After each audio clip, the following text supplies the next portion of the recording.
Media का जो main stream media है वो तो पूरी तरह से भारत सरकार का जो चौथा स्तंभ होता है, वो तो सबको पता है कि तुम्हारी रैंकिंग क्या है।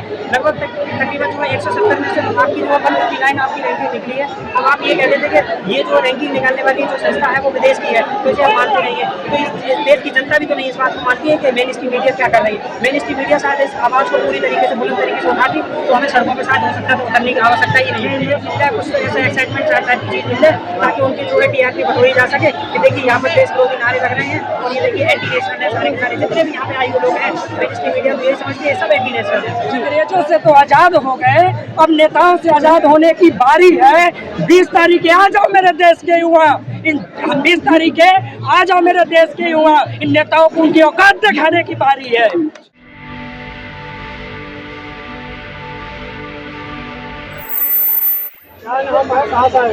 मेरा नाम सिलेंद्रपाल है, एटा उत्तर प्रदेश से आया और मैंने इस साल से 3 की परीक्षा लिखी। क्या सोच है आप? यही सोच के आए कि आने वाले समय में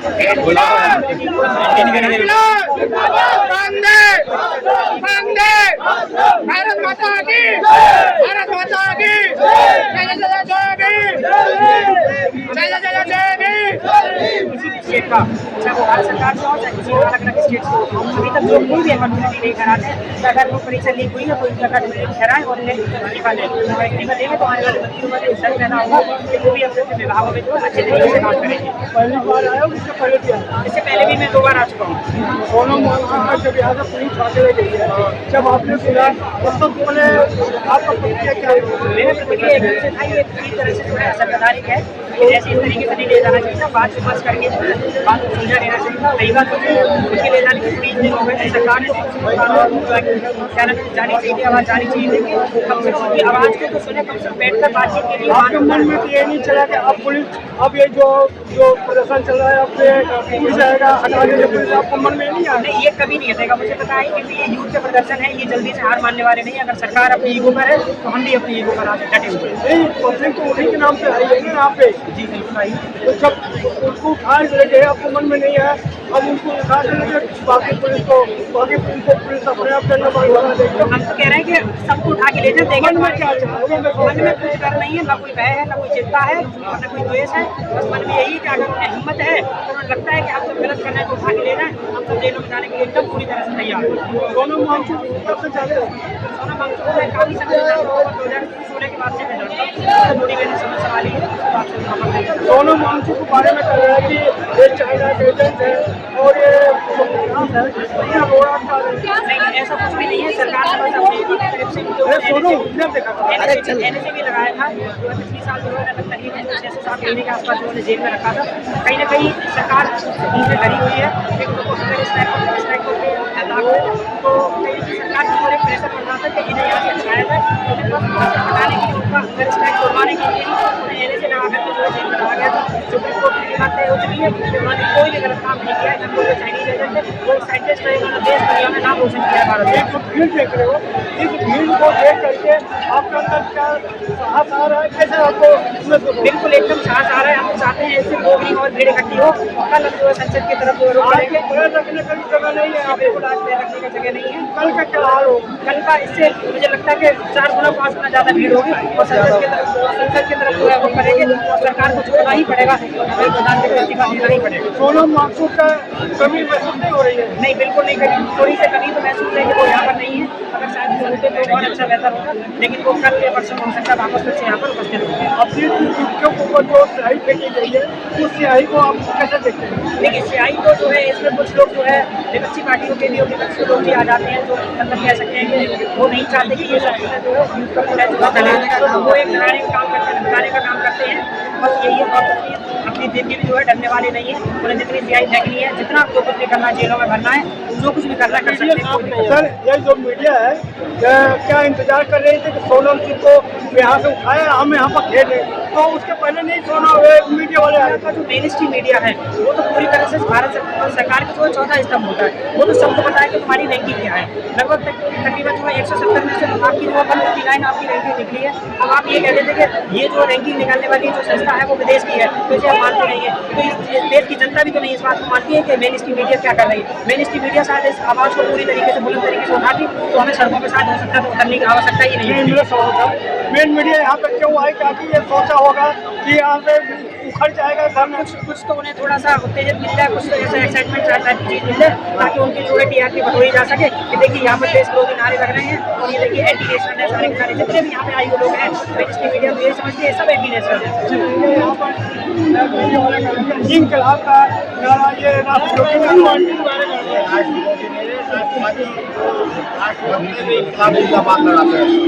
अब गाँव के अंदर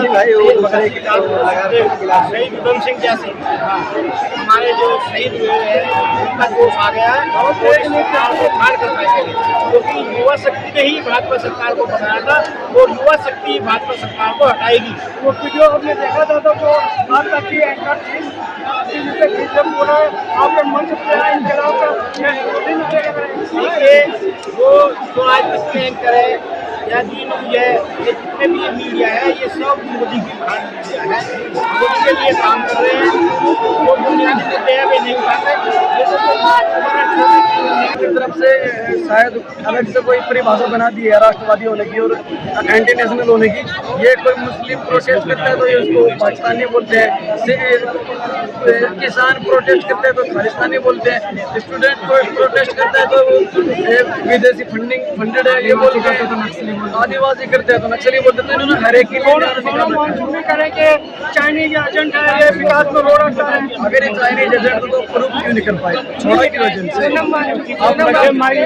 सोनम वांगचुक के पिताजी ने भी पहले अनशन किया था और इंदिरा गांधी जी की सरकार में, और तब भी सरकार झुकी थी, वो पढ़ी लिखी सरकार थी, वो पढ़ी लिखी सरकार थी। जब सोनम वांगचुक के पिता देश के लिए अनशन कर सकते हैं, सोनम वांगचुक देश के लिए अपने छात्र के लिए अनशन कर रहे हैं, तो वो कोई चाइनीज एजेंट नहीं हो सकते। हमने महात्मा गांधी को नहीं देखा, भगत सिंह को नहीं देखा, पर आज ये हिंदुस्तान की युवा सोनम वांगचुक को देख रही है। कब तक कटे हैं यहाँ पे? हमने जब तक ये चलेगा, कल 20 तारीख को संसद तक जाना है, कल भी यही रहेंगे। यहाँ पे रहेंगे और हमारा बिल्कुल शांति के साथ, हमें कोई ऐसा काम नहीं करना है जिससे देश में अव्यवस्था फैले, ट्रैफिक जो नहीं है जो यहाँ पर नहीं आ रहा है, नहीं आया है, उसको क्या मैसेज देंगे? उनके लिए पहले तो मैं कविता कहना चाहूँगा कि मैंने किसी को कहते सुना कि आजकल आवाज़ उठाने में डर लगता है। मैंने उनकी बात मान ली और आवाज़ नहीं उठाई। कल अखबार में पढ़ा देश के किसी कोने में दंगे फसाद हुए, कुछ बेगुनाहों की जान गई, मैंने अफसोस जताया, आवाज़ नहीं उठाई। फिर महंगाई के चलते कुछ लोग भूखे सो गए, ये खबर मैं टीवी पे देखता रहा, आराम से खाना खाया मगर आवाज़ नहीं उठाई। किसी को जात के नाम पर मंदिर जाने से रोका गया, मैंने अंबेडकर जयंती की छुट्टी मनाई, सवाल नहीं किए, आवाज़ नहीं उठाई। फिर बलात्कार कुछ रोज पहले बलात्कार पर बनी एक फिल्म देखी, अपनी बेटी की हिफाजत की दुआ मांगकर सो गया, आवाज़ नहीं उठाई। मेरे कुंजे में एक मासूम का घर जलाया गया, मैं वहीं खड़ा खामोश देखता रहा, उसे किस्मत का खेल बताया, आवाज़ नहीं उठाई। ऐसे ही एक दंगे में मेरा भी घर जलाया गया, मेरी लाश से खून बहता रहा, देश चलता रहा, शहर जलते रहे, लोग डरते रहे, जुल्म बढ़ता रहा और ऐसे ही एक एक करके सबने अपनी जान गंवाई। आखिरकार हमने आवाज़ नहीं उठाई। अब देश में हिंदू मुस्लिम की राजनीति नहीं चलेगी, अब नहीं चलेगी।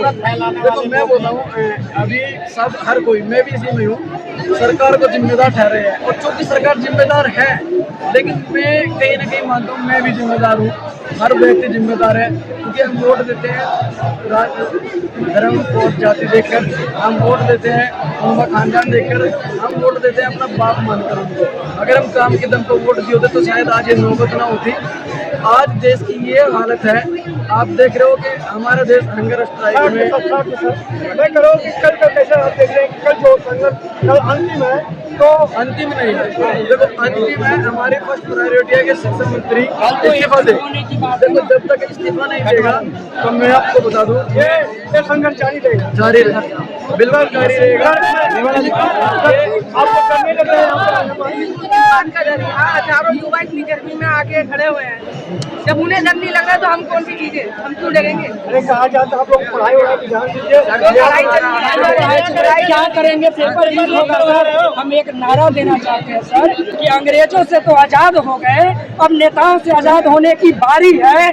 20 तारीख आ जाओ मेरे देश के युवा, इन 20 तारीख आ जाओ मेरे देश के युवा, इन नेताओं को उनकी औकात दिखाने की बारी है। और क्या औकात दिखाओगे? औकात ये दिखाएंगे कि वो शासन कर रहे हैं जिस तरीका से, हमारी बातों को नहीं सुन रहे हैं। हर जगह मोदी हमेशा चुप है, कुछ तो बोलना चाहिए मोदी को। अच्छा, एक एक बात को वो चुप है, सिर्फ वो चॉकलेट खिलाने चाह रहा है या झालमुड़ी की चर्चा मीडिया कर रही है। देश के युवा को बर्बाद किया जा रहा है, हर पेपर लीक हो रहा है। क्यों लीक हो रहा है पेपर? उसका जिम्मेवार कौन है? क्या मोदी नहीं बोलेगा? मोदी हर एक युवा मिलकर मोदी को जिताया है, और मोदी को जिताया है इसका मतलब है कि वो युवा को साथ दे, इस तरह पेपर रद्द करके उस युवा को बर्बाद ना करे। कल तक यहाँ पर है अब? हाँ, हम कल तक क्या, जब तक ये रहेगा प्रोटेस्ट तब तक यहीं पर हम भूखे रहेंगे। इस बार नेताओं की औकात दिखानी है, उनकी मनमानी चलने नहीं देंगे। कोई बात नहीं। तो मैं देख रहा हूँ कि किस तरह से यहाँ का हौसला बच्चों के अंदर अभी तक दिन दूनी रात चौड़ा यहाँ पे बढ़ रहा है, और यहाँ खचाखच भरा हुआ जगह नहीं है। तो जो लोग यहाँ पर नहीं आए, इससे बड़े हमने ट्रेन के धक्के खाए हैं, जहाँ हमने पेपर एक जगह से दूसरे जगह देने जाते थे। ये हमारे लिए कुछ नहीं है सर, ये बहुत ही कम है। हमने उस जगह बैठक के गया है पेपर सेंटर पे, जहाँ पर चलने की जगह नहीं होती थी, वहाँ पे रहने की जगह, सांस लेने की जगह नहीं रहती है। इससे खतरा ये कम है, इससे ज्यादा है, इससे कम है ये।